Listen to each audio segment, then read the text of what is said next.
Has been the NDP's to lose and the Liberals to survive.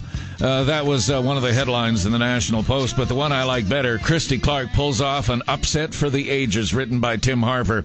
Now to connect with two people who I have been anticipating the conversation with from Westar Communications, Bill Tieleman. Bill, good morning to you. Good morning. And also from Peak Communicators, Chris Olsen, good morning to you. Good morning, Phil. You know, I flipped a coin to see who was going to go first as we open this conversation. Bill, you lose or you win. I'm not too sure which. But I'm going to start with you this morning. Bill Tieleman, how could the pollsters, how could the poli-sci guys get it so wrong? Well, I was going to say, Phil, the only thing worse than being a New Democrat this morning would be being a pollster or owning a polling company, because nobody got it right. I mean, this isn't one of these ones where some pollsters are right, some were wrong, and they had the warning of Alberta where they all got it wrong before. And I know from talking to Mario Canseco from Angus Reid and talking to other people that they went to, fairly extreme measures to try and make sure it never happened again, and it did. You can't, you cannot explain away as a pollster a 9-point lead, which Angus Reid had, I think 7 points for Ipsos, with a 6-point win by the Liberals a couple of days later. And, obviously there's something wrong with the polling system. And more importantly, from my perspective, there's something wrong with the NDP campaign. It just, they had a 17 to 20 point lead in the beginning of this campaign, and they lost.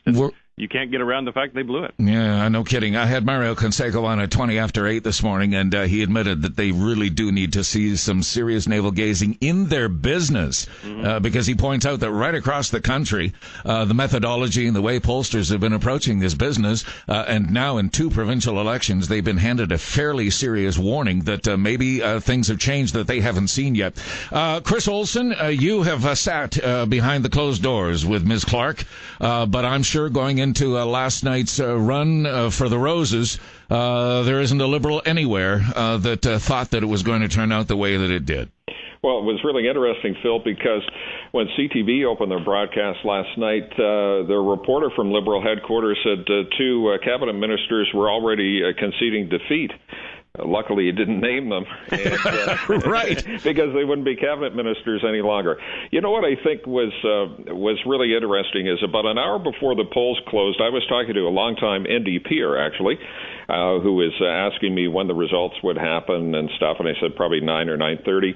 And I said, "Why are you asking?" He said, "Because I have no interest in heading to the convention center for a wake."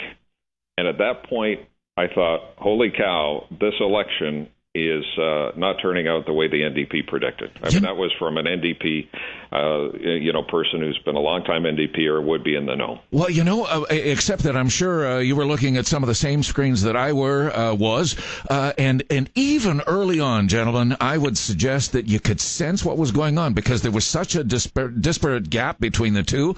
The Liberals led, the Liberals were still leading, the Liberals were still leading, and Bill Tieleman, we kept waiting for the NDP to come up on the inside and charge by. Yeah, and I was I was on CTV last night having an out-of-body experience of the worst order, I can tell you. And I have to give CTV a lot of credit, and I'm not pumping them just because I was on there, but at 9:09, they called it a Liberal win, and at 9:26, they called it a Liberal majority, and they were almost an hour or more before any of the other stations did that. And they've used a very sophisticated system. But I'm just like you, Phil. I was watching and thinking, okay, it can't be this bad. It's going to switch around any minute now. There's some far-flung polls have to come in or something, and it just never happened. I don't know about Chris's story, but I can tell you that I talked to a lot of senior New Democrats day of election, and they were confident. They were not, who were in the campaign. They were very confident. So it indicates to me that their inside polling was telling them what the external polling was telling us, that they were in a very good position, and they didn't get out their vote. But then the Liberal vote, the Liberal vote dropped by about 100,000. The Green vote dropped in terms of absolute numbers, in terms of actual votes. The NDP vote dropped. The only one that increased, ironically, is the Conservatives, but then they ran more than double the number of candidates from last time. So this is it's a grim commentary on BC. We've got another 51% turnout. People obviously don't really care enough about, and we say elections that are really important, and politics are blood sport here, which they are, and then politics are something that we use as entertainment. But when it comes to voting, I said last night, maybe there's more people on Twitter right now. and how sad, and what a sad commentary, because clearly we'd like to believe that this reactionary province that we live in, where the polls are widely apart, and where people are passionate about positions and passionate about the lifestyle and passionate about the environment, God wish that it could be translated and taken over to the political side of our life. Chris Olsen, as you were talking to other people, or as you're getting this sense in this feel, for Miss Clark, clearly her biggest challenge now, who's going to be the sacrificial lamb, who's going to step down, get a nice hit with a pension, and basically step aside so that she can make her way into the legislature. Yeah, I wasn't actually surprised that she lost her seat, and I'll tell you why, Phil. When Adrian Dix made his announcement on Kinder Morgan, what the public may not know is the one riding that is the most anti-tanker, anti-pipeline is Point Grey. It is the most anti both of those issues in the entire province. And I knew when he made that announcement, he was trying to secure a win for David Eby, and he did. I think that issue, put Eby over the top for sure. It was hardly a landslide for him, though. No, but a win is a win. Premier too, Yeah, a win is a win. I think he's a very strong candidate. He's been working hard in that riding, and I think you saw the results last night. I want to get back to something really quickly, though, Phil, about the voter turnout. What's astounding to me is half the people in the province chose to disenfranchise themselves by not voting. Yeah. I mean, they chose. You got to say once every 4 years. And they chose to not do anything, not have a say in their own lives, and that's amazing. I agree totally, and the suggestion has been made that it's going to be electronic balloting that is going to save the political process when young people can finally use the tools that they know and understand to make their vote. And I heard Bill Good, and he got up on the box and he said, "You're kidding me. You're telling me that once every 4 years... that taking charge of your political life, voters of BC, that once every 4 years you can't find a half an hour or three-quarters of an hour to invest in the political process." And I found myself nodding and saying, Bill, spot on. But there's a sad commentary on our life, Bill Tieleman. No, it is. And, I've argued, Phil, and we'll talk about it another day, but I've argued repeatedly for mandatory voting, the system that we have, Australia has, where you're forced to vote, or you have to vote, or at least spoil your ballot. You have to show up. And they have a 94% turnout. There's 32 countries in the world that have some form of mandatory voting. Certainly something I'm going to raise again. But ultimately, when the party in power wins, they're not really probably going to be looking to increase turnout because it's not in their interest. And I think, everyone says it's a problem. I have to give Elections BC credit. They tried really hard. They did a bunch of different things. Young people aren't voting is the bottom line. Yeah, no kidding. We had a polling station at the airport, so people who were on their way out of town heading somewhere could make their mark so that they wouldn't miss out on the vote. And I agree. Elections BC definitely tried in any way that they could. It's 9:17. I'm going to take a break now. Bill Tieleman on one line and Chris Olsen on the other. It's the voices meeting somewhere in the middle. When we come back, I want to talk about, what happens now to Adrian Dix as he takes his seat again in the leader of the opposition. I'm not sure that his future is secure. Certainly the NDP need to do some navel gazing as Christy Clark starts to look at who she's going to put into her first cabinet for the next 4 years. Back after this. AM 1150's Not Just a One-Night Stand contest has been won. No way. No way. That's terrific. Congratulations, sir. Way to go. Way to go. Thank you. Congratulations. AM 1150's Not Just a One-Night Stand contest. Sponsored by Momentum Interiors, Kettle Valley Woodwork, Torino Clothing, and McCleary's. For more great contests like this one, visit am1150.ca. For a limited time only, lease a Honda CR-V for just $139 bi-weekly with zero down. So stop whatever you're doing and get to a BC Honda dealer now. Unless you're moving a piano, then maybe you should wait a little. Lease a Honda CR-V LX for $139 bi-weekly with zero down over 60 months. Or get a cash purchase discount of $2,500 on other select models. Offer ends May 30th. For details, visit Harmony Honda on Enterprise. Always open on the web at harmonyhonda.com. Coldwell Banker Horizon Realty Commercial Division is a full-service commercial real estate department and part of the Coldwell Banker Commercial Worldwide Real Estate Network. They specialize in the sale and acquisition of commercial real estate, landlord and tenant leasing representation, plus the purchase and sale of businesses. Stop by their offices in Kelowna and West Kelowna to speak with a licensed commercial agent. For all your commercial real estate needs, talk to a Coldwell Banker Horizon Realty Commercial Division professional or visit KelownaRealEstate.com for more info. May is Maytag month at Wagner Appliances. Get instant rebates and incredible savings on Maytag products. Like a Maytag top mount fridge, regularly $8.99, but with instant and energy rebates, it's just $7.49. Not convinced? How about a Maytag top load washer dryer set? Regularly $10.48, now just $7.48. Plus, Wagner Appliances offers 2-year warranties on your Maytag purchase. Wagner Appliances, Highway 97 in Kelowna and Bering Road in West Bank, home of the 2-year warranty on Maytag.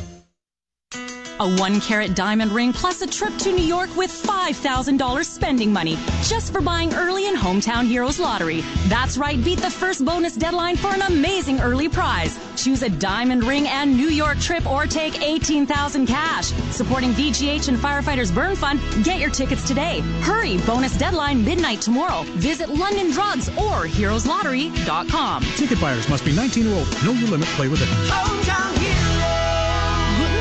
Buongiorno. Sastrikal. Misambula. Salut. Bonjour. Hey, Kelowna International Airport is your link to the world.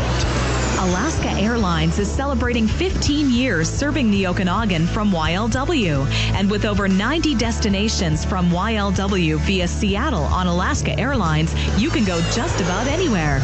For more travel information, visit ylw.kelowna.ca. Kelowna International Airport. YLW, your link to the world. When a life has been lived, its true measure is love. The love of family, friends, and the love of life itself. A lifetime is but a brief moment in eternity. We are born into this world, we live, we leave. The love we share remains in the hearts of those we love forever. Love is the legacy of life. Everton Rust Funeral Services, serving the entire Okanagan Valley. It's Open Line with Phil Johnson on Kelowna's information station, AM 1150. You're listening to Open Line with Phil Johnson for Harmony Honda. Always open on the web at harmonyhonda.com. A little heaven for you at 9:22 at the early edition. Spending time on the phone with Chris Olsen, who's with Peak Communicators, long a West Coast resident, but who now lives here in the Okanagan working as a consultant, who's this morning, it's worthy of notes, was the first media consultant to Christy Clark, as she cycled a few people through that office over time. And Bill Tieleman, Westar Communications. Bill, have you got your column for 24 hours and your column for the Tyee written? Oh, yes, it's written, printed. It's online for 24 hours. I think the Tyee will be up shortly. And the headline, I'll read it.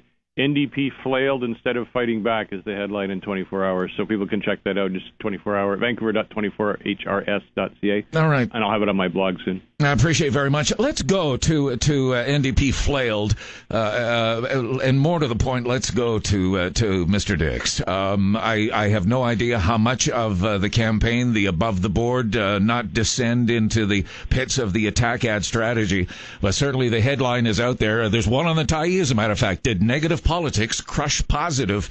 They've got to do some serious consideration about that strategy, Mr. Tieleman. Well, it's more than that, Phil. There will be no political party of any significant measure that will run a positive campaign in this country for the next 30, 40 years.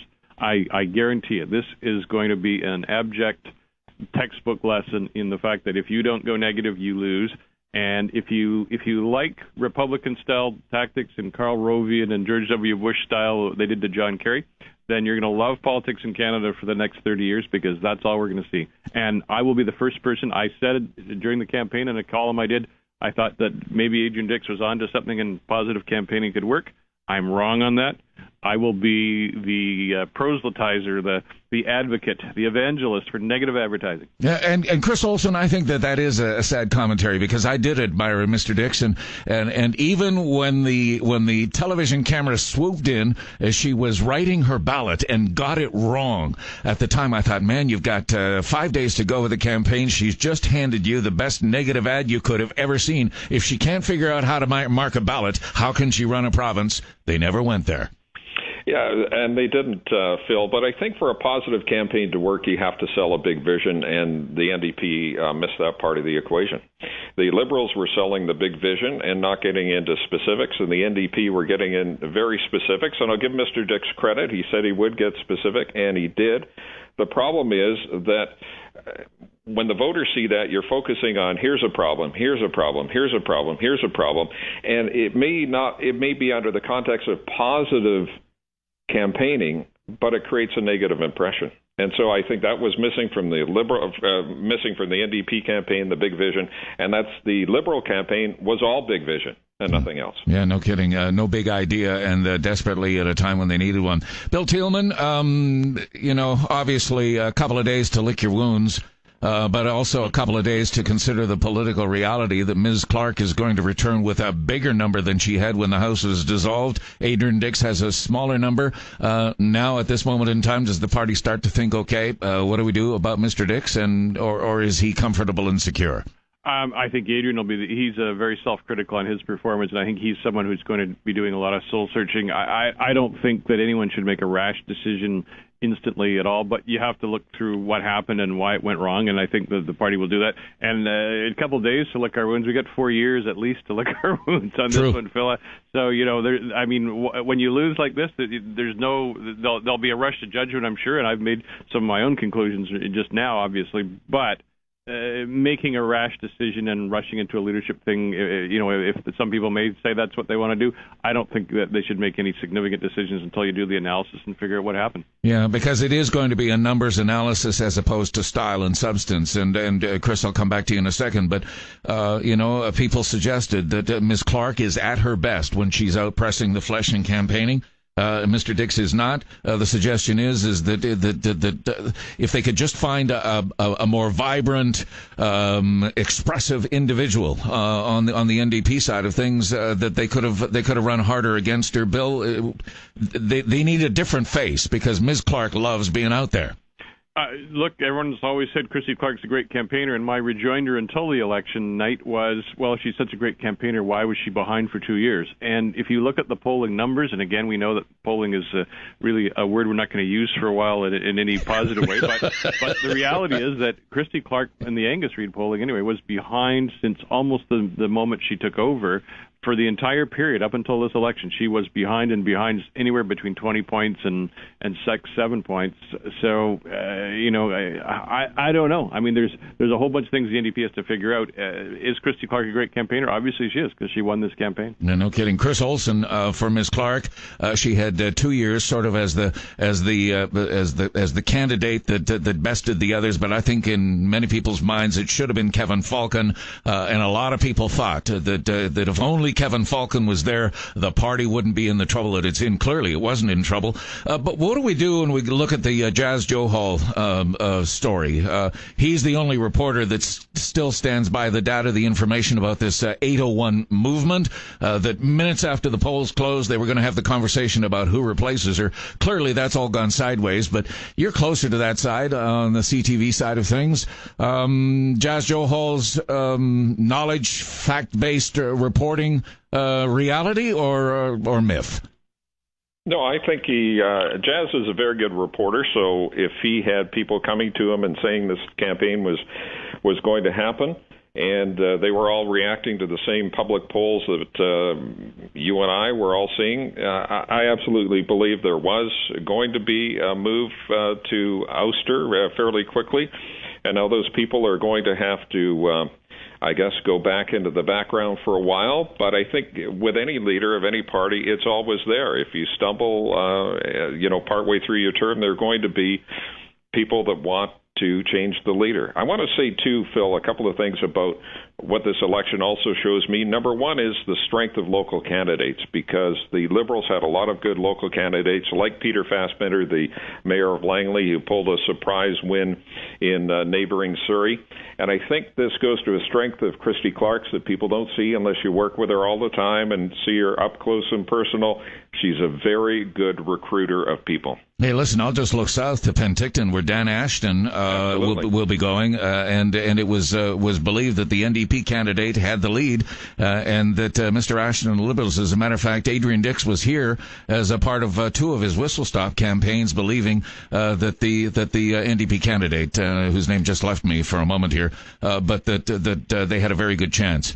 Gentlemen, we're almost done out of time, and I know everybody's sort of pushing the edge here. But Bill Tieleman, over to you for a moment. As all of this comes to pass, and as you say, let's not rush to judgment and do crazy things with regards to Mr. Dix's leadership. From the business side of things, from the resource extraction industries, who were suddenly very concerned that Mr. Dix was going to be Mr. Nix, that certainly had to figure into the campaign. Yeah, there's no question about that, and I think we were talking earlier, I think the Kinder Morgan and Enbridge decision made a difference in Fairview as well as in Vancouver Point Grey. I think it made a difference in some of the other ridings as well, but it may, and the Burnabys, but it may have really lost some votes in other parts of it. Look, this is a breath of new life into Enbridge and Kinder Morgan for them. Premier Clark hasn't said, "Oh yes, we're going to do it," but she certainly left the door wide open for that to happen, and I think that's going to be one of the storylines that develops after this election. And in terms of what Chris was saying, yes, there were people who desperately wanted to get rid of Christy Clark, and they were probably the second most bitter on election night. Yeah, no kidding. 30 seconds to you, Chris Olsen. This election goes into the books. This is one that's going to be analyzed for a long time. This is a historical election. You've covered a lot of them. This one goes into your memory and probably sticks for a while. Absolutely, and I think as we move forward, the people that wanted change can note that half of the Liberal caucus is new, so there are going to be a lot of new faces. They're going to be getting cabinet posts, and Kamloops is still the bellwether. Because the two Kamloops ridings went Liberal, and so did the election. Bill Tieleman, 30 seconds for your overarching sense of this election, other than the monumental surprise. Other than that, I think it is clearly going to mean a rejigging of the New Democratic Party. They have to go back to square one, back to the drawing board on this, and see what on the world they can do. And I also think that we had the old term. Chris will remember the 10-second SoCred back when you couldn't find anybody who voted for social credit, but they kept getting reelected. Perhaps we have 10-second Liberals now because the pollsters were obviously wrong. And I think this came as a surprise. I was with Lord Mayencourt, the former Liberal MLA, on TV. He was as shocked as I was.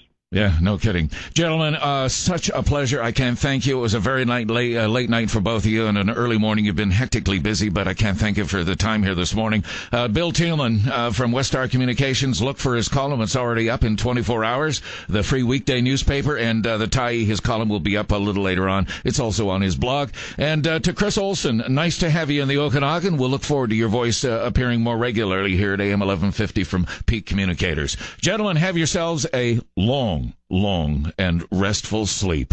You both deserve it. As we go our way, time to take a break. On the other side,